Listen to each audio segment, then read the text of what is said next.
Como diz o Gabriel, está entre Gênesis e Apocalipse, né? Brincadeirinha, irmãos. Quase no meio da Bíblia, vai passando aí. Glória a Deus. Salmos, Provérbios, Eclesiastes, Cantares, Isaías, Jeremias, Lamentações, Ezequiel, Oséias, Daniel e Oséias, depois de Daniel. Glória a Deus. Você pode dar uma glória a Deus, queridos? Glória a Deus. Amém.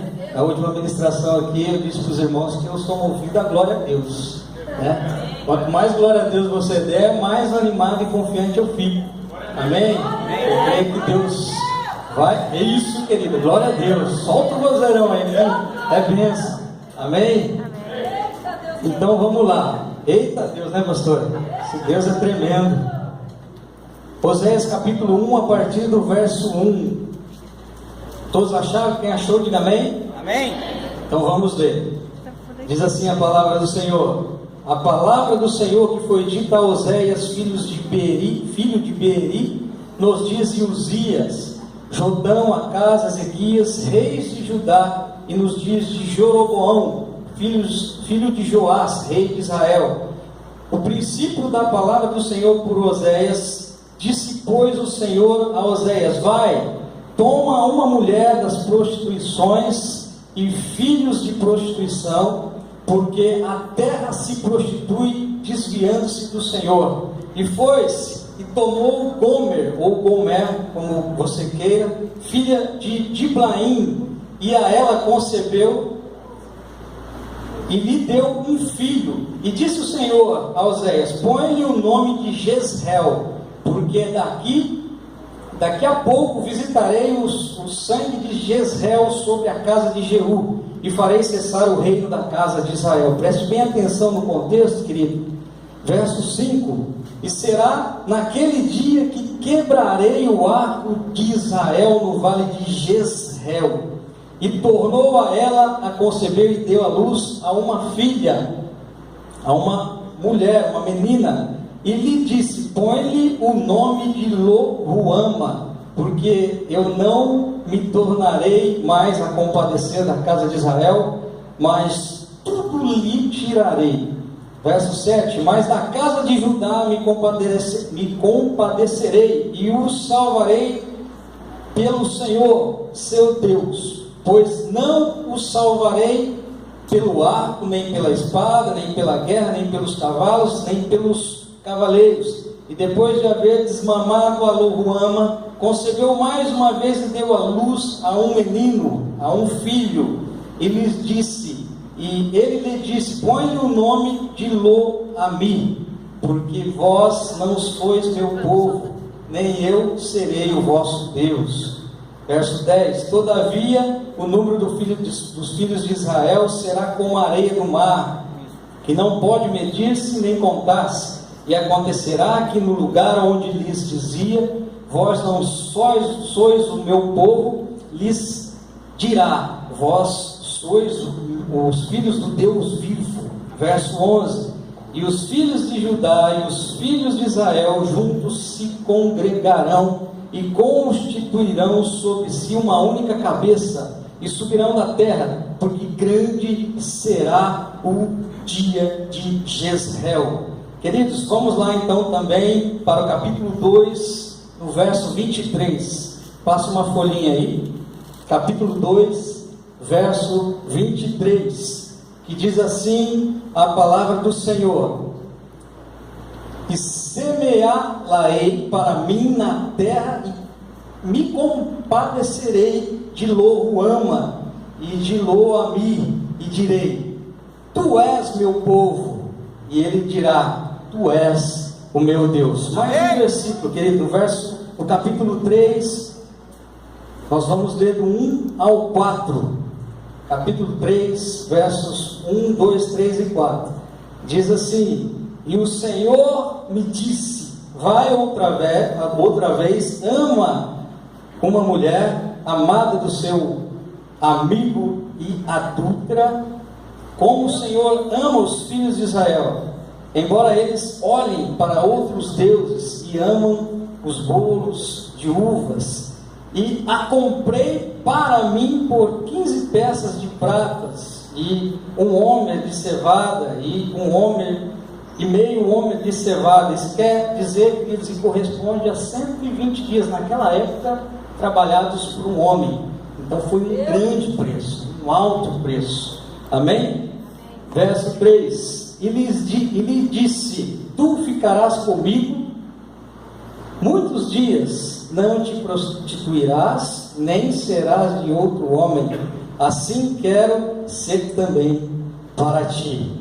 Amém, queridos? Glória a Deus! Essa é a palavra de Deus, e como Deus fala conosco. Aleluia! Queridos, vocês podem ficar aqui intercedendo por mim, vamos combinar isso? Amém? Consegue colocar um stream aí, Marquinho, ou você mesmo, para mim ficar mais à vontade aqui? Irmãos, podemos assentar, por favor?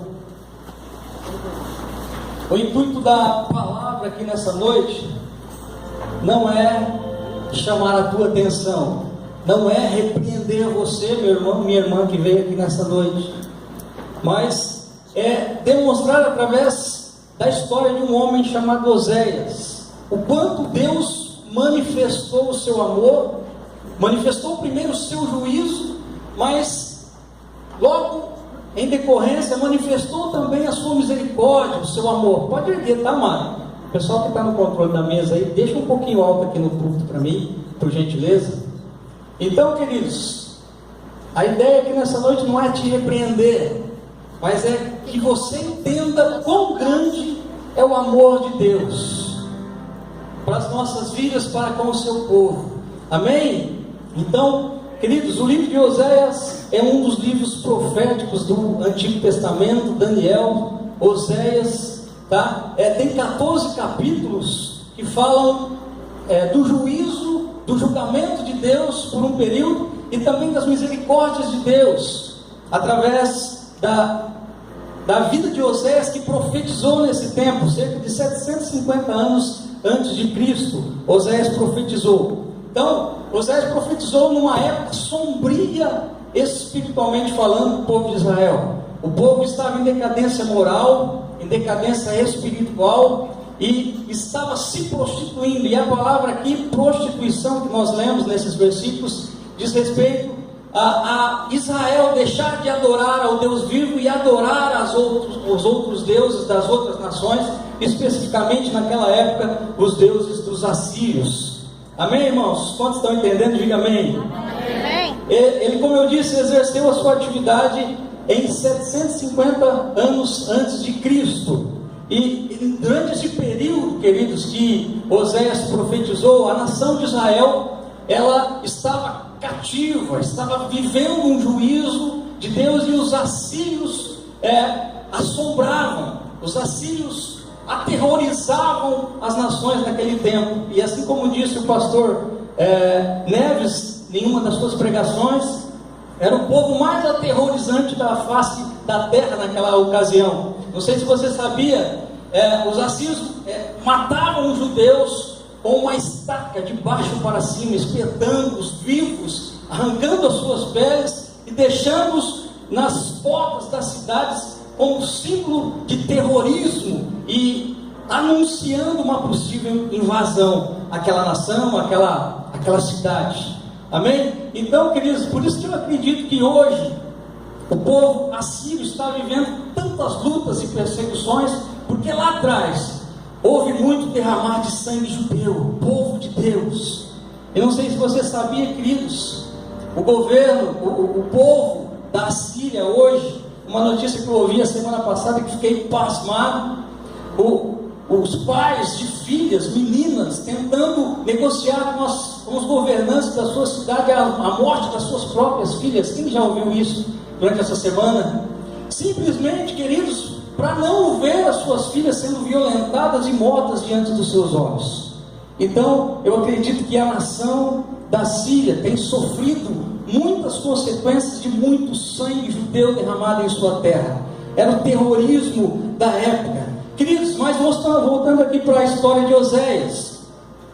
A história de Oséias é uma espécie de analogia que mostra a condição espiritual que o povo de Israel se encontrava naquela época, a degradação moral e espiritual. O povo se prostituía e adorava outros deuses. E eu não acredito, como alguns pregadores que eu já ouvi, algumas mensagens dizendo que Oséias viveu, pastor Neves, na ficção.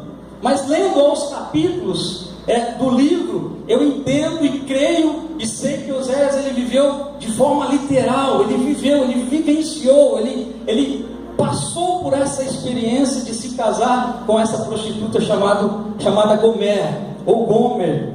Amém? Eu acredito que ele viveu de fato toda essa história.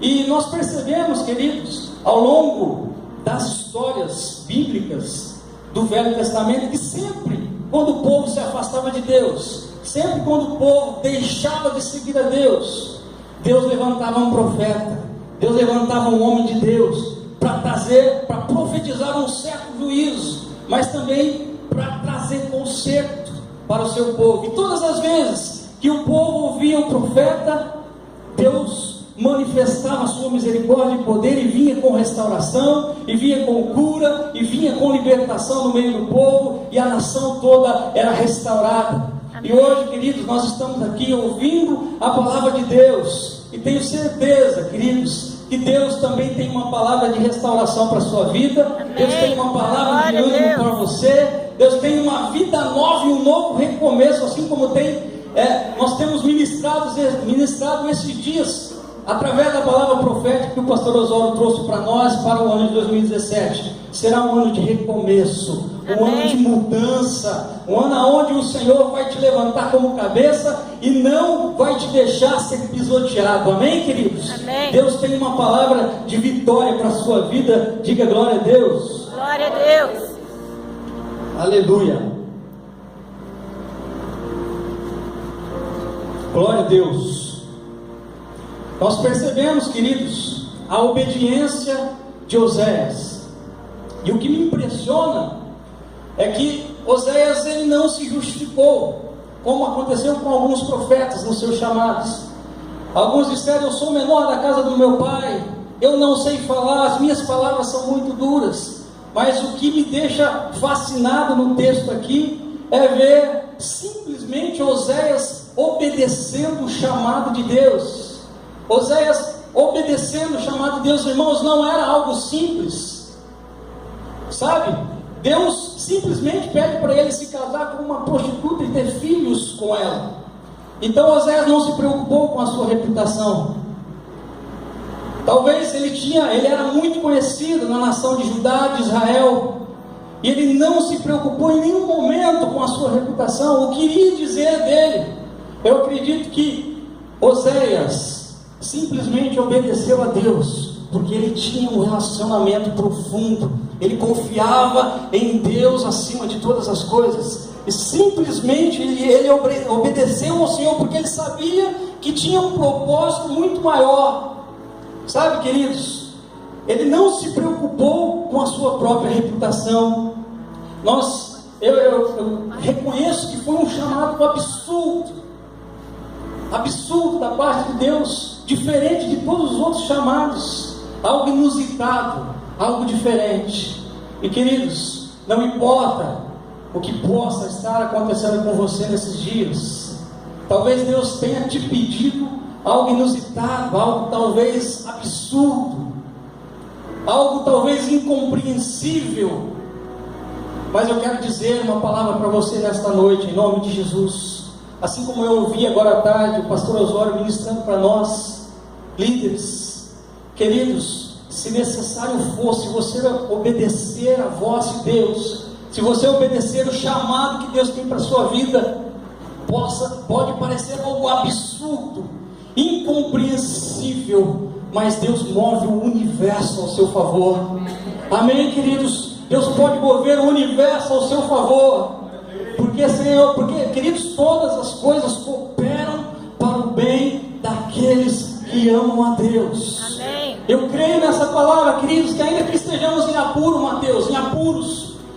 ainda que as circunstâncias sejam ao contrário das nossas vidas, das nossas perspectivas, dos nossos sonhos, eu acredito que Deus tem uma história de vitórias para nos dar. Amém. E todas as coisas cooperam para aqueles que amam a Deus.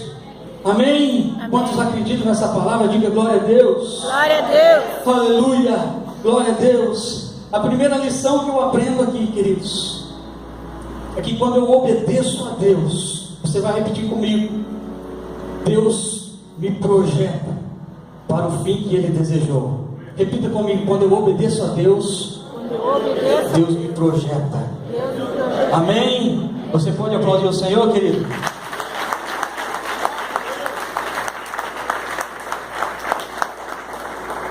Quando eu obedeço a Deus, Deus me projeta para aquilo que Ele tem planejado para a minha vida.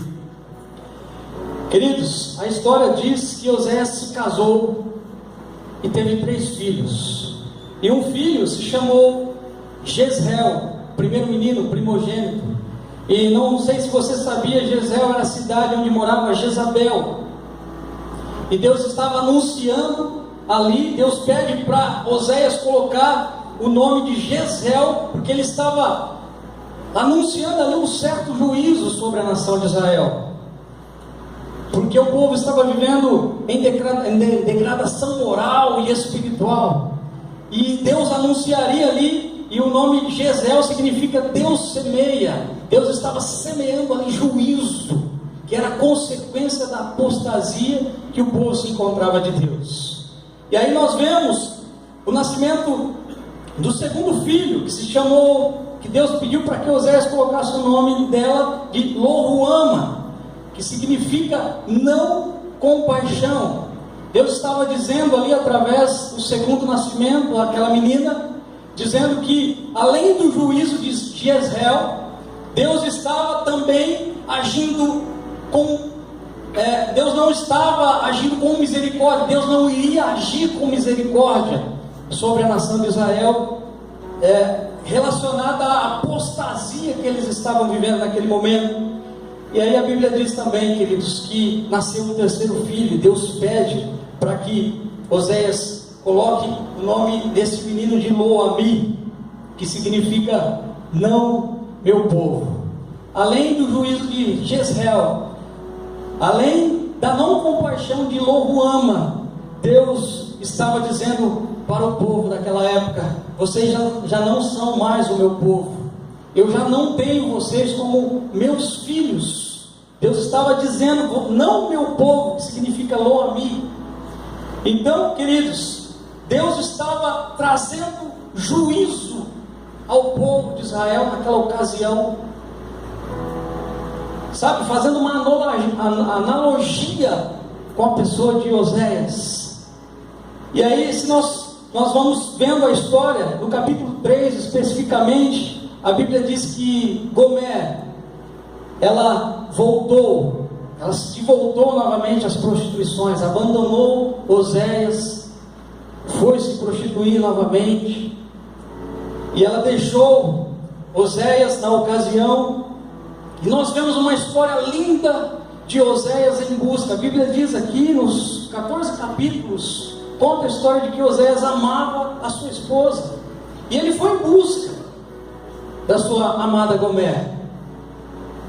E eu entendo aqui, queridos, que a história de Oséias tipifica um Jesus do Velho Testamento, porque Jesus amou a sua igreja, amou o seu povo e se entregou por ela, comprou, deu um alto preço de sangue para resgatar a sua noiva.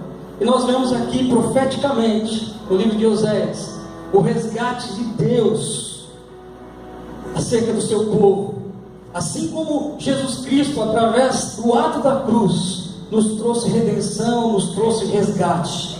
Amém, Amém, queridos? Glória a Deus.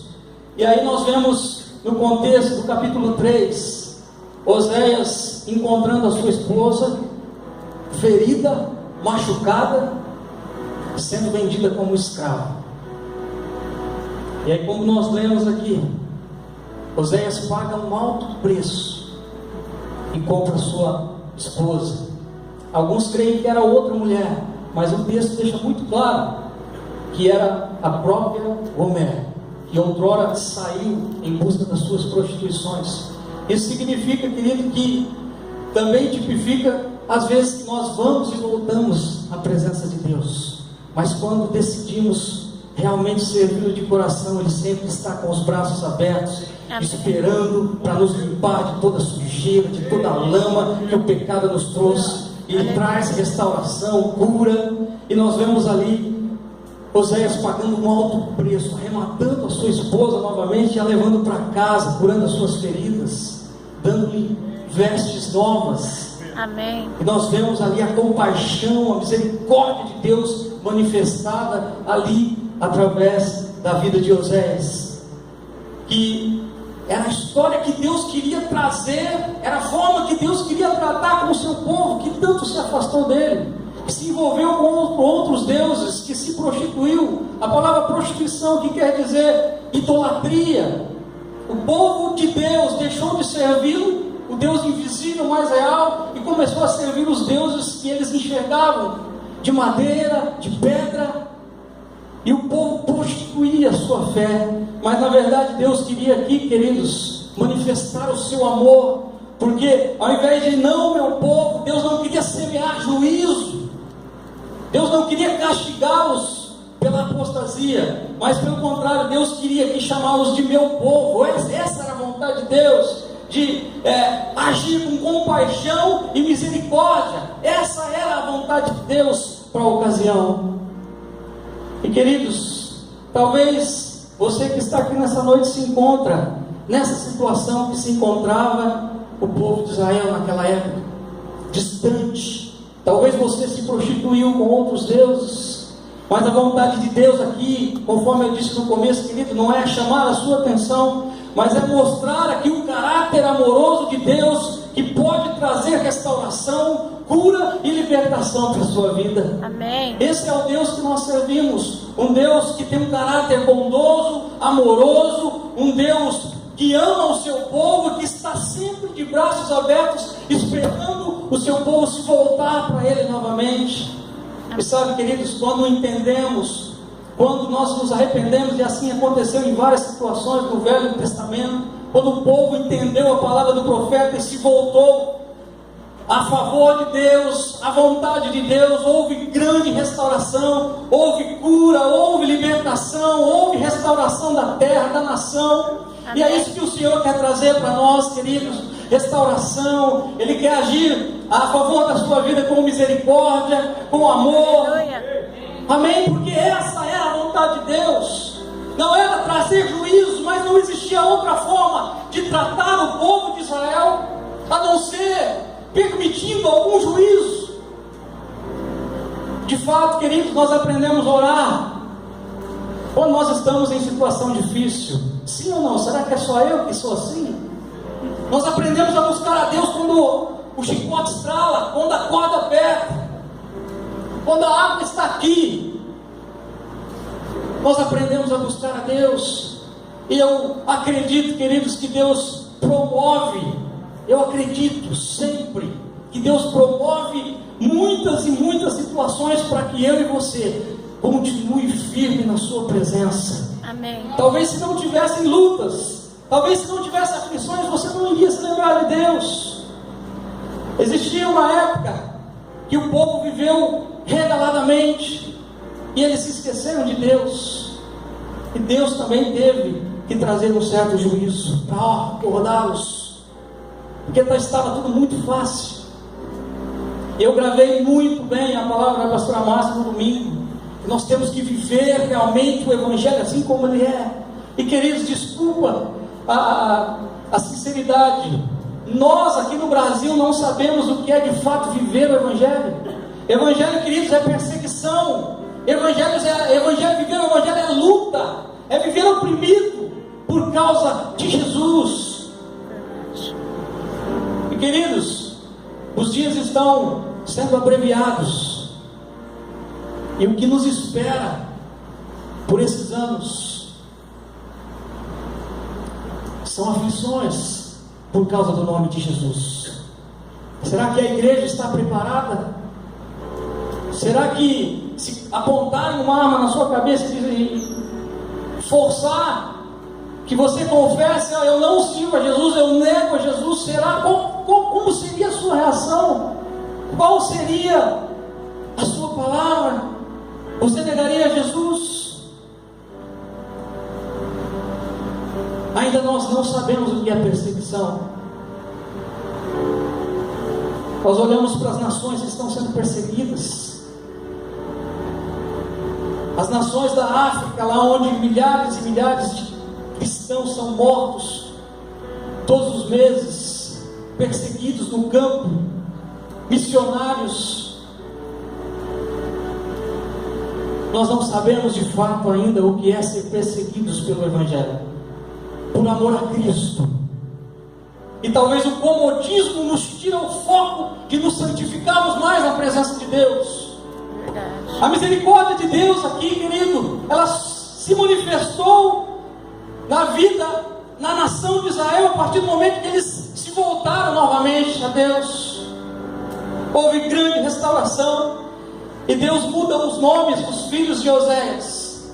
Na verdade, essa era a vontade inicial de Deus, que Deus pudesse olhar para o seu povo: esse é meu povo, a quem eu tenho prazer. Essa era a vontade de Deus. E nós vemos aqui três facetas, três pontos importantíssimos que demonstram o amor de Deus. O amor que perdoa, repita comigo: o amor que perdoa. O amor que perdoa. O amor que redime. O amor que redime. O amor que renova e transforma. O amor que renova e transforma. Esse é o caráter do amor de Deus. Amor que perdoa, amor que redime, amor que renova e amor que transforma. Eu quero dizer para você nessa noite, em nome de Jesus, querido, ainda que seus pecados sejam escuros, ainda que você se sinta distante de Deus, ao ponto de não conseguir orar e buscar a sua presença, o amor de Deus é suficiente para perdoar os seus pecados. Aleluia. Para trazer restauração e misericórdia para a sua vida. Amém. Por isso que eu disse aqui, queridos, eu não vim aqui para chamar a sua atenção. Talvez os maiores aqui, pecadores, eu me faço maior. Com humildade, queridos, sem exagero, sabe? Mas uma certeza eu tenho, que o sangue de Jesus manifestado pelo amor de Deus é suficiente para perdoar os meus pecados e para trazer restauração para a minha vida e para todo aquele que nele crê. Amém. Eu creio, porque é isso que Deus, que Jesus vem fazer, transmitir o amor perdoador de Deus para todo aquele que nele crê. Versículo base da Bíblia, João 3,16. Porque Deus amou o mundo de tal maneira que deu seu Filho único para morrer, para todo aquele que nele crê tenha a vida eterna, ou seja, desfrute bem maior. Amém. Da salvação em Cristo. Queridos, Salmos 86, verso 5 diz assim: Tu és bondoso e perdoador, Senhor, rico em graça para com todos os que invocam. Você pode dar uma glória a Deus, queridos? Glória a Deus. Isaías 43, 25: Sou eu mesmo aquele que apaga as suas transgressões por amor de mim, e que não me lembro mais dos seus pecados. Ou seja, queridos, Deus esquece os seus pecados, Ele lança no mar do esquecimento, Ele já não se lembra mais. Amém. É necessário ter arrependimento, quebrantamento. Efésios 1:7 diz assim: Nele temos a redenção por meio do seu sangue, o perdão dos pecados de acordo com a riqueza da sua graça, da graça de Deus. Amém. Aleluia. 1 João capítulo 4, verso 10, diz assim: Assim nisto consiste o amor, não em que nós tenhamos amado a Deus, mas em que Ele nos amou e enviou o seu Filho como pagamento pelo nosso pecado. Esse é o amor de Deus, querido. o amor que perdoa, o amor que redime. Aleluia, glória a Deus. O amor que resgata, que redime, que compra. Nós vemos no texto, querido, que Oséias tipifica a pessoa de Jesus quando vai comprar novamente a sua esposa, que estava novamente envolvida no meio das prostituições. Ele compra a sua esposa por um alto preço. Mateus 20, 28 diz assim, Evangelho de Mateus: assim como o Filho do Homem não veio para ser servido, mas para servir e dar a sua vida por resgate de muitos. Então nós vemos o amor que resgata, o amor que redime, o amor que compra. Colossenses capítulo 1, 13 e 14, 13, versículo 13: pois Ele nos resgatou, gostaria que você desse glória a Deus junto comigo, do domínio das trevas, e nos transportou para o reino do seu Filho amado, em quem temos a redenção, a saber, o perdão dos nossos pecados. Amém, queridos? Esse é o nosso Deus, que redime, que perdoa os nossos pecados. E é comum, quando nós caímos em pecado, o inimigo vir soprar aqui na nossa mente. É muito comum ele vir nos acusar, dizendo: está vendo? O seu Deus não te perdoa. Mas a palavra de Deus, ela diz ao contrário, queridos, que Deus não se lembra mais quando você se arrepende. Ele lança os seus pecados no mar do esquecimento. Gálatas capítulo 1, verso 4: que se entregou voluntariamente, ou seja, ninguém forçou, um ato voluntário de Jesus, simplesmente